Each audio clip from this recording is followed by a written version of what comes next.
আচ্ছা, তোমরা কি আমাকে কেউ বলতে পারবে আমরা যে ইন্টিগ্রেশন করি ইনডেফিনাইট ইন্টিগ্রেশন এবং ডেফিনাইট ইন্টিগ্রেশন, তো ইনডেফিনাইট ইন্টিগ্রেশনে আমরা সি কেন ইউজ করি? ইনডেফিনাইট ইন্টিগ্রেশন করার পর একটা সি যোগ করি, তো সিটা কেন যোগ করি তোমরা কেউ বলতে পারবে? আচ্ছা দেখো, আমরা সি কেন যোগ করি তোমরা তো সবাই জানো, ডেরিভেটিভের উল্টো প্রসেস হলো ইন্টিগ্রেশন। ডেরিভেটিভের উল্টো প্রসেস হলো ইন্টিগ্রেশন। ধরো কোনো একটা ফাংশন দেওয়া আছে f of x, f of x সমান দেওয়া আছে হয়তো 2x plus 3, এটা হলো কোনো একটা ফাংশন দেওয়া আছে। তো এর যদি আমরা ডেরিভেটিভ বার করি f dash x, তাহলে এটা কত হয়ে যাবে বলো? 2 হবে। আর কনস্ট্যান্টের ডেরিভেটিভ 0 হয়। তো যেহেতু ডেরিভেটিভের উল্টো হলো ইন্টিগ্রেশন, তাহলে এই যে ডেরিভেটিভ করলাম এই ডেরিভেটিভটা যদি আমি ইন্টিগ্রেশন করে দিই, তাহলে আমার মেইন ফাংশন চলে আসার কথা। তো আমি f dash x এর যদি ইন্টিগ্রেশন করে দিই, এবার দেখো বোথ সাইড আমি ইন্টিগ্রেশন করছি,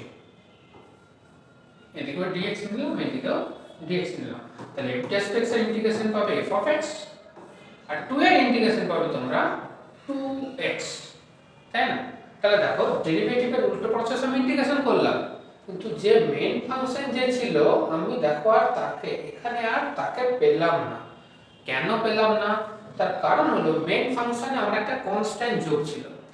যখন আমি ডেরিভেটিভ করলাম কনস্ট্যান্ট টার্মের ডেরিভেটিভ 0 হয়ে যায়, সেই জন্য 0 হওয়ার জন্য পরে যখন আমি আর ইন্টিগ্রেশন করলাম তখন আমি আর সেই কনস্ট্যান্টটাকে আর ফাইন্ড আউট করতে পারলাম না যে আমার কনস্ট্যান্টটা মেইন ফাংশনের সাথে কত যোগ ছিল।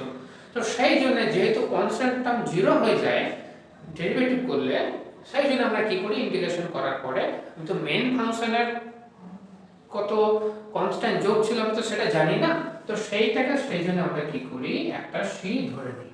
এই ধরেই না হয় যে তার সাথে একটা হয়তো সি কনস্ট্যান্ট যোগ ছিল, সেই জন্য আমরা এখানে সি যোগ করি।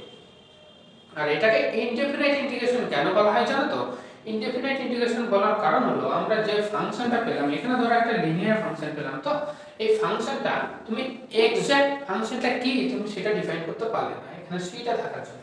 হতে পারে যে হয়তো যদি আমি ফাংশনটার ছবি আঁকি, তাহলে তোমার এই 2x c থাকার জন্য এই ফাংশনটা হতে পারে এরকম, হতে পারে কি এরকম, হতে পারে কি এরকম, হতে পারে কি হয়তো এরকম, হতে পারে এরকম, হতে পারে এরকম, হতে পারে। অর্থাৎ কি না, এ ফ্যামিলি অফ প্যারালাল কার্ভ।